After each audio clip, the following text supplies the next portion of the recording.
မင်္ဂလာပါခင်ဗျာဒီနေ့အံ့ဩစရာကောင်းတဲ့ American ကျွဲအကြောင်းလေ့လာဖို့စွန့်စားခံသွားကြမယ်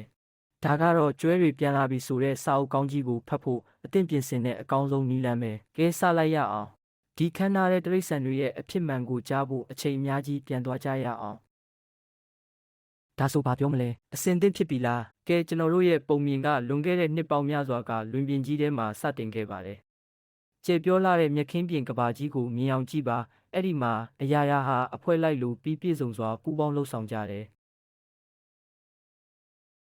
ဒီဟာယူတခါတော့ကကျွဲနှဲငယ်ပဲရှိတာမဟုတ်ဘူးတန်းပေါင်းများစွာရှိခဲ့သည်ဆိုလိုတာကတန်းနဲ့ချီတဲ့ကောင်တွေကမြက်ခင်းပြင်ကြီးကိုဖျက်ပြီးရှောက်သွားနေကြတာဒီစာအုပ်ထဲမှာ85တန်းလောက်ရှိတယ်လို့ဖော်ပြထားပါတယ်အဲ့လောက်များတာကိုမြင်အောင်နိုင်လားဒါကအများကြီးပါပဲအဲ့ဒီတော့ကလွင်ပြင်တွေမှာအရာရာဟာပြီးပြည့်စုံတဲ့စက်ဝိုင်းလိုတစ်ခုနဲ့တစ်ခုဆက်ဆက်နေခဲ့တာပါဇာတိအမေရိကန်တွေကမြက်တွေကိုဂရုစိုက်ခဲ့ကြတယ်အဲ့ဒါကတော်တော်အရေးကြီးတယ်ထို့နောက်မြက်သည်ကျွဲများကိုကျွေးမွေးပြီးကျွဲများကလည်းလူတို့အတွက်အစားအစာနှင့်နှွေးထွေးသောအဝတ်ထည်များကဲ့သို့လိုအပ်သောအရာများကိုပြန်ပေးခဲ့သည်တွေ့လားလူတိုင်းအရာအလုံးကတယောက်နဲ့တယောက်ကူညီနေကြတယ်အလုံးကမျှတနေခဲ့တာပါဒါပေမဲ့အခြေအနေတွေပြောင်းလဲတော့မယ်လွင်ပြင်ကြီးစီကိုအရန်ကြီးမားတဲ့အပြောင်းလဲတစ်ခုရောက်လာတော့မှာပါကျွဲတွေနဲ့ဌာနေတိုင်းရင်းသားတွေတီးခဲ့တဲ့ငင်းချမ်းတဲ့ကဘာကြီးဟာလုံးဝပြောင်းပြန်လည်တော့မှာပါဒီနံပါတ်ကိုနောက်တစ်ချိန်ကြည့်ရအောင်တန်း85အဲ့ဒါကကျွန်တော်တို့ပြောနေတဲ့ကျွဲအကောင်ရေးတွက်ပဲဒါကတော့အိုးဒါအရန်ကြီးတဲ့ကနန်းပဲစိတ်ကူးဖို့တောင်မလွယ်ဘူးဒီကကိုကြည့်ပါနှစ်90ကျော်ကြာတွင်ထိုအရေးတွက်ကြီးသည်300သို့ကျဆင်းသွားသည်ဘာဖြစ်သွားတာလဲလွင်ပြင်စီကိုအခြေချနေထိုင်သူအစ်စ်တွေရောက်လာတော့ဌာနေတိုင်းရင်းသားတွေနဲ့တိုက်ခိုက်ရင်ကျွဲတွေကိုပါအမဲလိုက်ကြတယ်ဒါကြောင့်ကျွဲအများပြားဟာမျိုးတုံးလူနီးပါးဖြစ်သွားတယ်ရှင်တန်မို့ကျွဲကိုလိုအပ်တဲ့သူတွေအတွက်တော့ဒါဟာဘေးဆိုးကြီးပါပြီးတော့ပဖဲလူတွေကြီးပဲဒုက္ခရောက်တာမဟုတ်ဘူးနော်မြေကြီးကိုယ်တိုင်ဖျားနာလာခဲ့တယ်အခြေချနေထိုင်သူအစ်စ်တွေဟာမြက်ခင်းပြင်မှာကြောတဲ့မြက်တွေကိုခွာထုတ်တဲ့တံမဏိထွန်ကြီးတွေတုံးခဲ့ကြတယ်ဒါပေမဲ့အဲ့ဒီမြက်တွေကမြေစီလွှာကိုစုပ်ကင်ထားတဲ့ကော်လိုပါပဲဒါမရှိရင်မြေစီလွှာဖုံမုံဖြစ်သွားတယ်လေတိုက်ရင်ကြီးမားကြောက်စရာကောင်းတဲ့ဖုံမုံတွေဖြစ်ပေါ်လာပြီးအကုန်လုံးကိုဖုံးလွှမ်းသွားတယ်ဒါပေမဲ့ဝမ်းနည်းစရာအဆုံးသတ်မဟုတ်ပါဘူးဖြစ်ပျက်သွားတာကိုမြင်တော့တချို့လူတွေကကြီးမားတဲ့အမှားတစ်ခုဖြစ်ခဲ့တယ်ဆိုတာနားလည်သွားကြတယ်ပြီးတော့ဘာတိလဲသူတို့ကဒါကိုပြင်ဖို့စူးစမ်းရမယ်လို့ဆုံးဖြတ်ခဲ့ကြတယ်တကယ်ကိုအံ့ဩစရာပါအမဲလိုက်ပွဲကြီးမှာပါဝင်ခဲ့သူအချို့ဟာဘလောက်ဆိုးရွားတဲ့ကိစ္စဖြစ်ခဲ့လဲဆိုတာသိလိုက်ရတယ်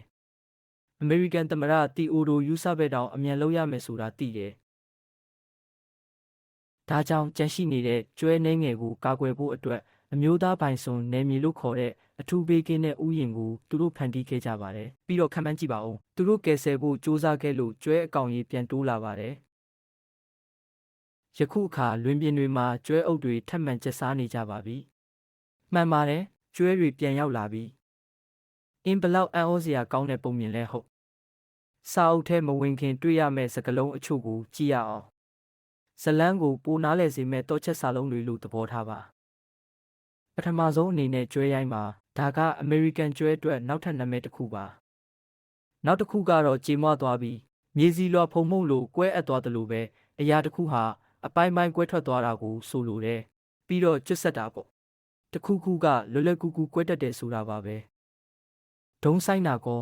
အဲ့ဒါကကျွဲတစ်ကောင်လိုတရဝပြေးနိုင်တဲ့အမြန်ဆုံးနည်းလမ်းပဲโอเคမျက်စားတယ်ဒါကတော့ကျွဲတစ်ကောင်လိုတရိษံတစ်ကောင်ဟာတနေကုန်မြက်လေးတွေနည်းနည်းစီစားနေတဲ့အချိန်ပေါ့ခွာရီရောဘလို့လဲရင်းတို့သည်တရိษံခြေပွားအောက်ခြေရှိမာကျောသောအစိပ်ပိုင်းများဖြစ်သည်နောက်ပြီးတက်ရောက်မှုအကျိုးတက်ရောက်မှုဆိုတာအရာတစ်ခုကတခြားအရာတစ်ခုကိုကြီးမားတဲ့ပြောင်းလဲမှုဖြစ်စေတာပါဒါကကြီးကြီးမားမားတစ်ခုပဲမြက်ခင်းလွင်ပြင်ဆိုတာမြက်တွေဖုံးနေတဲ့ကြဲပြောပြန့်ပြူးတဲ့မြေနေရာပါပြီးတော့ round ရှိတယ်ကျွဲတွေလှဲ့လဲတယ်ဆိုတာနေရာကျဲကြီးမှာဖြည်းဖြည်းလေးရွေ့သွားတာပါကောင်းပြီတံမဏိထွန်တုံးဒါကလယ်သမားတွေမြက်ပင်တွေရဲ့ခိုင်မာတဲ့အမြစ်တွေကိုတူးဖို့သုံးတဲ့ဆက်တစ်ခုပါဒါကတော့ခက်ခဲတဲ့အရာကိုရောက်သွားပါပြီအရာဝတ္ထုတစ်ခုကကြန့်ခိုင်နေဆိုတာခိုင်မာပြီးကြာရှည်ခန္ဓာကိုဆိုလိုတဲ့မြက်ခင်းပြင်းမြက်တွေရဲ့အမြစ်တွေလို့ပေါ့ကျွန်ုပ်တို့၏နောက်ဆုံးစကားလုံးမှာသဘောတူညီချက်များဖြစ်ပါသည်စာချုပ်ဆိုတာလူအုပ်စုတွေကြားသဘောတူညီချက်ကတိတွေပါဒါကြောင့်စာဖတ်တဲ့အခါဒီစကားလုံးအားလုံးကိုသတိထားကြည့်ပါကျွဲများပြန်လာပြီကိုဖတ်ဖို့အားလုံးအဆင်သင့်ဖြစ်ပါပြီ